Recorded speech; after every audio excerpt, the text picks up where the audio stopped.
Assalamualaikum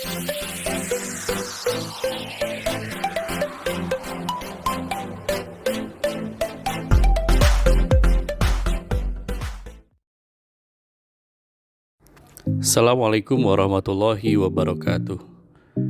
Pada kesempatan kali ini, saya akan membawakan demonstrasi kontekstual modul 11 tentang strategi dalam mewujudkan pemikiran KHD, yaitu pendidikan yang berpihak pada murid. Perkenalkan, nama saya Bahtiar SPD, calon guru penggerak Angkatan 7 Kota Bekasi. Adapun ide gagasan yang akan disampaikan pada kegiatan kali ini adalah bagaimana pemikiran Ki Hajar Dewantara tentang pembelajaran yang berpihak pada siswa. Secara kontekstual, bagaimana penerapannya sesuai dengan konteks diri murid dan sosial budaya di daerah asal. Sebelumnya, kita harus mengenal dulu siapa Ki Hajar Dewantara.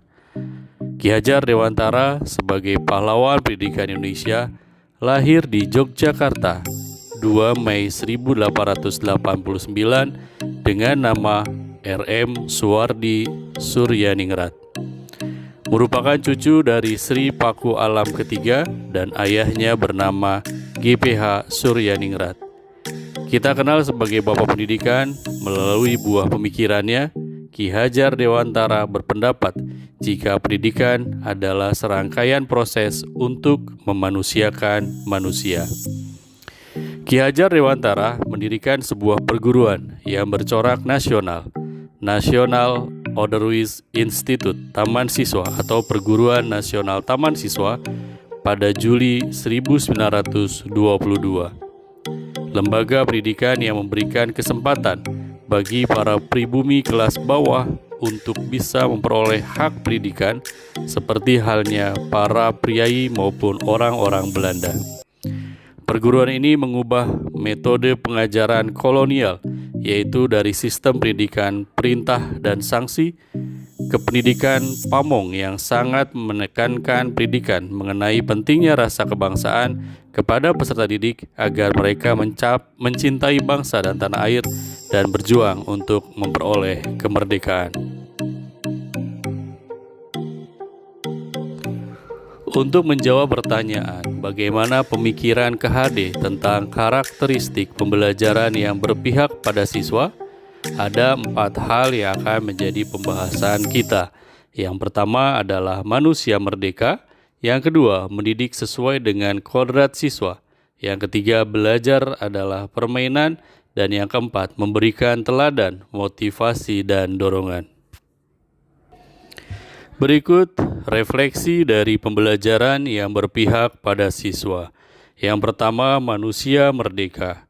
Konsep pendidikan menurut Ki Hajar Dewantara didasarkan pada asas kemerdekaan, memiliki arti bahwa manusia diberi kebebasan dari Tuhan Yang Maha Esa untuk mengatur kehidupannya dengan tetap sejalan dengan aturan yang ada di masyarakat.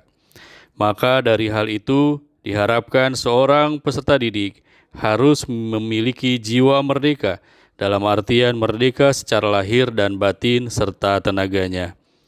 Jiwa yang merdeka sangat diperlukan sepanjang zaman agar bangsa Indonesia tidak didikte oleh negara lain. Ki Hajar Dewantara memiliki istilah sistem Among, yakni melarang adanya hukuman dan paksaan kepada anak didik karena akan mematikan jiwa merdeka serta mematikan kreativitasnya.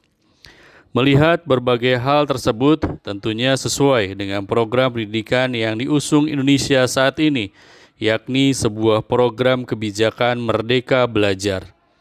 Merdeka Belajar adalah program kebijakan baru Kementerian Pendidikan dan Kebudayaan Republik Indonesia yang dirancang oleh Menteri Pendidikan dan Kebudayaan Mas Nadiem Anwar Makarim.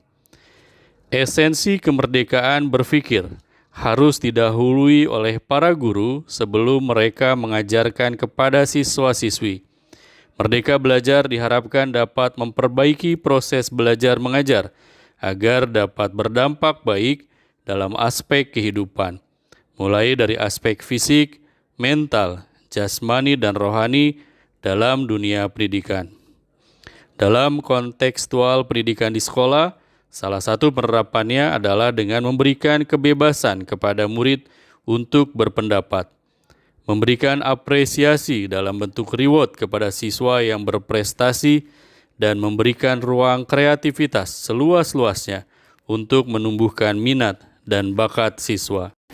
Yang kedua, merupakan refleksi dari pembelajaran yang berpihak pada siswa adalah mendidik sesuai dengan kodrat siswa. Pendidikan dan pengajaran tidak dapat dipisahkan. Menurut Ki Hajar Dewantara, pengajaran adalah bagian dari pendidikan. Pengajaran merupakan proses pendidikan dalam memberi ilmu atau berfaedah untuk kecakapan hidup anak secara lahir dan batin. Sedangkan pendidikan memberi tuntunan terhadap segala kekuatan kodrat yang dimiliki anak agar ia mampu mencapai keselamatan dan kebahagiaan yang setinggi-tingginya baik sebagai seorang manusia maupun sebagai anggota masyarakat. KHD memiliki keyakinan bahwa untuk mencapai manusia Indonesia yang beradab, maka pendidikan menjadi salah satu kunci utama untuk mencapainya. Ki Hajar Dewantara memberikan pemikiran tentang dasar-dasar pendidikan. Menurut KHD, pendidikan bertujuan untuk menuntun segala kodrat yang ada pada anak-anak, agar mereka dapat mencapai keselamatan dan kebahagiaan yang setinggi-tingginya. Pendidik itu hanya dapat menuntun tumbuh dan hidupnya kekuatan kodrat yang ada pada anak-anak, agar dapat memperbaiki lakunya bukan dasarnya, dan tumbuhnya kekuatan kodrat anak. KHD juga menginginkan para pendidik untuk tetap terbuka dan mengikuti perkembangan zaman yang ada, namun tidak semua yang baru itu baik. Jadi, perlu diselaraskan dulu. Indonesia juga memiliki potensi-potensi kultural yang dapat dijadikan sebagai sumber belajar. KHD menjelaskan bahwa dasar pendidikan anak berhubungan dengan kodrat alam dan kodrat zaman.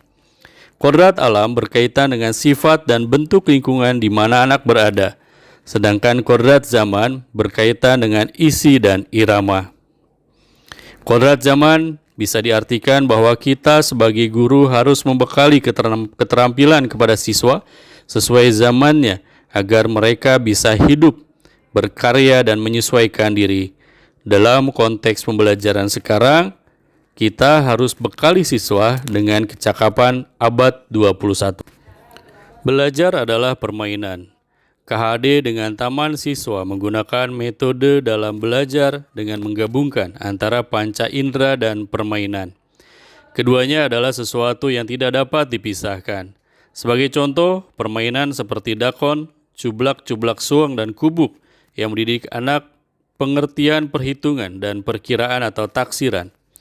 Permainan gobag, terembung, dan kalau di daerah Jawa Barat terdapat permainan galasin dan lompat karet, dan lainnya yang bersifat olahraga, mendidik anak dalam hal kekuatan dan kesehatan badan, kecekatan dalam keberanian, ketajaman dalam penglihatan, dan lain-lain. Dalam hal menangkal budaya barat yang sangat luar biasa menjajah Indonesia saat ini dengan berbagai sumber media yang mudah diakses oleh siswa, KHD berpesan, waspadalah, carilah barang-barang yang bermanfaat untuk kita, yang dapat menambah kekayaan kita dalam hal kultur lahir dan batin. Jangan hanya meniru, hendaknya barang tersebut diselaraskan terlebih dahulu. Maksud barang pada kalimat tersebut adalah menyesuaikan budaya barat yang masuk dengan rasa kita dan keadaan hidup kita atau dikenal dengan menasionalisasikan. Yang terakhir adalah memberikan tauladan, motivasi, dan dorongan. Semboyan dalam dunia pendidikan yang paling populer adalah semboyan Ingarso Sungtulodo, Ing Madyo Mangunkarso, Tutwuri Handayani, yang menjadi pedoman pendidik dalam menjalankan bimbingan kepada anak didiknya. Dalam dunia pendidikan secara spesifik, semboyan ini ditujukan kepada sosok guru yang memberikan pembelajaran dan bimbingan kepada peserta didiknya untuk menjadikan seorang manusia yang mandiri dan berbudi luhur. Demikianlah pembahasan bagaimana pemikiran Ki Hajar Dewantara tentang pembelajaran yang berpihak pada siswa. Mari kita ciptakan kemandirian anak dalam proses belajar dan kemerdekaan bagi lingkungan pendidikan untuk menentukan sendiri cara terbaik dalam proses pembelajarannya. Karena pada hakikatnya, anak memiliki potensi masing-masing yang luar biasa, maka terangilah hidupnya agar dapat tumbuh sesuai dengan kodratnya. Terima kasih. Assalamualaikum warahmatullahi wabarakatuh.